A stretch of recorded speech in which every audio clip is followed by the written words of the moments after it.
지문 전체를 읽는 것보다 훨씬 더 도움이 되었다. 안녕하세요. 유튜브로 만나는 수능국어 브로인간 박민석입니다. 오늘은 화법과 작문 문제풀이 비법 공개 2탄 유형 2번 항목별 내용일치 어떻게 풀 것인지 간단하게 안내 드리겠습니다. 처음 들어봤죠? 처음 들어보는 이유는 제가 만든 이름이기 때문에 그래요. 원래는 이 유형을 어떻게들 불렀냐면 자료 활용하기라고 보통 부르시는데 글쎄요. 자료 활용하기 유형은 뒤에 나와요. 푸는 법이 다르고 이 자료 활용하기 유형은 되게 옛날부터 있었던 문제 유형이라면 얘는 비교적 새 거예요. 새 거면 둘의 차이점을 생각하고 서로 다르게 풀어야 되는 거 아닐까요? 그래서 이름을 좀 새롭게 지어봤고요. 처음에는 이렇게 생각했어요. 아 그냥 내용일치구나.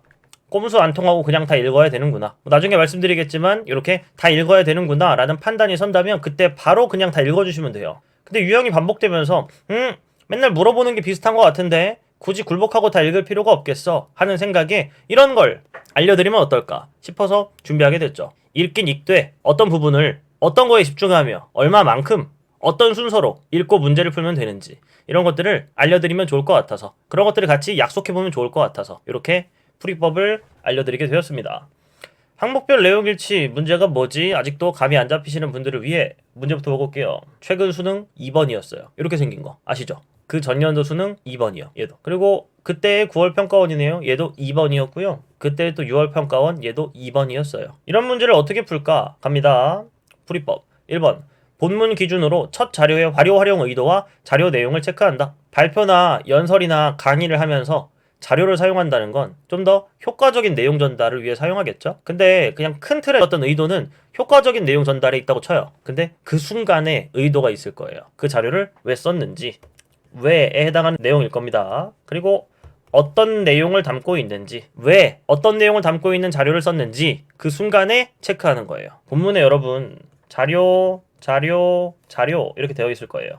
혹은 좀 친절한 문제는 자료 1, 자료 2, 자료 3 이렇게 되어 있을 겁니다. 그러면 딱 이 자료 하나에만 집중하면서 앞, 뒤 내용을 보는 거예요. 쭉 읽으면서 뭐를 알 때까지 읽냐면 아, 이 자료는 이런 목적으로 이런 내용을 담은 걸 썼구나. 문제에 있는 그림으로서의 그 자료를 보지 마세요. 헷갈리니까. 무조건 본문 기준으로 결론을 내세요. 그 결론이 날 때까지 읽는 겁니다. 자료 하나에 대해서만.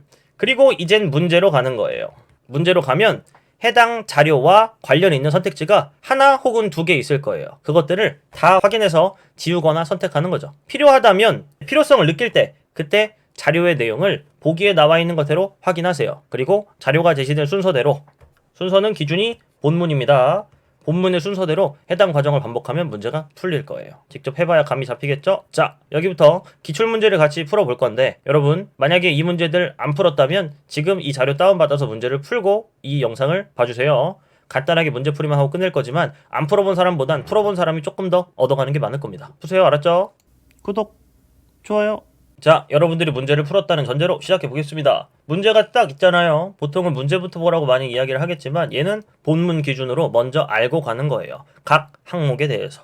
첫 번째 항목입니다. 이 자료는 왜 어떤 내용을 담고 있는 걸 보여줬을까요? 첫 번째, 왜가 잘 안 보일 수도 있어요. 내용 보면 뭔지는 알겠죠? 이 자료에는 돌방 무덤의 내부가 담겨 있을 거예요. 근데 목적이 뒤에 나와요. 고분 벽화가 그려진 곳을 보여주려고. 오히려 얘가 목적에 해당하고 얘가 내용에 해당하겠네요. 그럼 끊겼어요. 그러면 이제 이게 다예요. 그러면 기억 자료에 대한 내용을 찾기 위해 떠납니다. 문제로. 기억에 하나밖에 없네요. 그죠? 그러면 하나에 대해 판단하는 거예요. 적절하지 않은 걸 묻는 문제니까 틀린 게 없나 보는 거죠. 고구려 돌방무덤 내부에 벽화가 그려져 있음을 보여주기 위해 기억의 자료 1을 활용하였다. 오케이, 이제 자료 1은 생각하지 않는 거예요. 기억도 생각하지 않는 거고요. 그 다음 니은의 앞뒤 내용을 확인하면서 또한 전문가가 되어봅시다. 뭐 썼대요? 주인과 종의 모습을 보여줬는데요.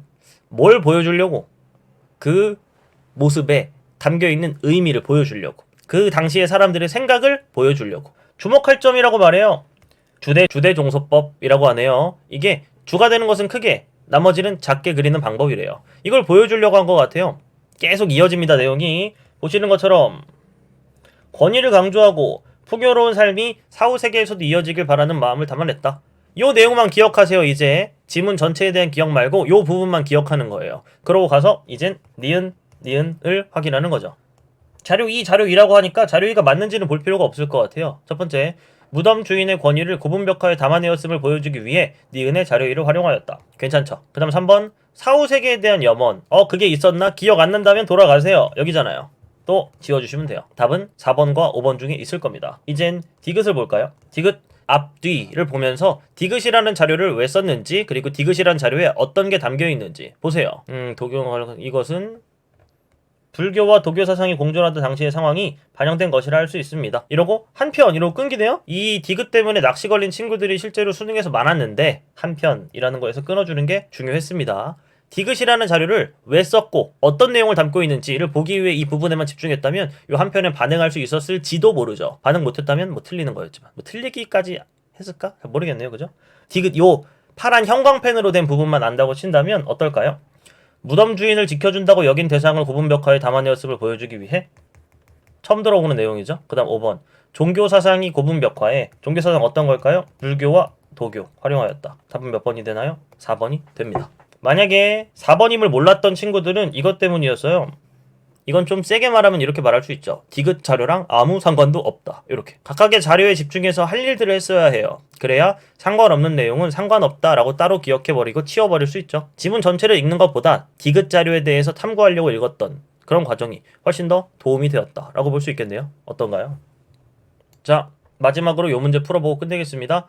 오른쪽에 자료들이 나오지만 그런 거 보지 말고 일단 본문을 보세요. 자료 1, 이 내용 기준으로 보는 겁니다. 이거 왜 썼고 어떤 내용을 담았지? 보시는 것처럼 볼펜이 사용되기 이전부터 쓰이던 만년필은 모세관 현상에 의해 힘들이지 않고 글씨를 쓸 수 있습니다. 하지만 펜촉이 날카로워 종이가 찢어지기도 하고 거친 표면의 글씨를 쓰면 펜촉이 망가지기도 쉽습니다. 여기서 뭐 말하고 있는 걸까요? 만년필, 모세관 현상. 모세관 현상 그 자체는 장점일 수도 있겠네요. 근데 단점도 있어요. 펜촉이 날카롭기 때문에 종이가 찢어질 수도 있다 하는 걸 보여주겠죠.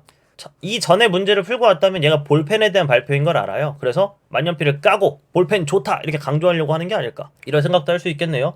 근데 이 부분에 어떤 의도를 보여준다면 만년필의 장단점 보여주려고, 그리고 모세관 현상에 의해 힘들지 않고 글씨를 쓰는 그 모습을 또 보여주려고. 자료 1, 모세관 현상. 근데 정도의 차이 아니었죠? 지워주세요. 기준을 정확하게 잡고 오면 말도 안 돼 라는 얘기하면서 바로 지워버릴 수 있어요. 자료 2, 보시는 것처럼 볼펜은 글씨를 쓸 때 볼과 종이의 마찰에 의해 볼이 부르지요. 이 과정에서 볼의 잉크가 종이에 묻으며 글씨가 써집니다. 그런데는 전환이니까 버리세요. 딱 여기까지 보는 거예요. 이번엔 볼펜이에요. 만년필이 아니라 볼이라는 게 볼과 종이의 마찰에 의해 구르면서 이 과정에서 볼의 잉크가 종이에 묻으면 글씨가 써진다. 기본적으로 써지는 원리 같은 거 말하려고 하는 거 아닙니까? 자료 2, 제작 과정 보자마자 지울 수 있죠. 3번 자료 2, 볼펜으로 글씨가 써지는 원리. 볼이 있는 부분의 단면을 확대하여 볼의 잉크가 종이에 묻는 원리를 보여주기 위해. 답은 3번일걸요? 물론 불안하다면 자료 3을 확인해야겠지만.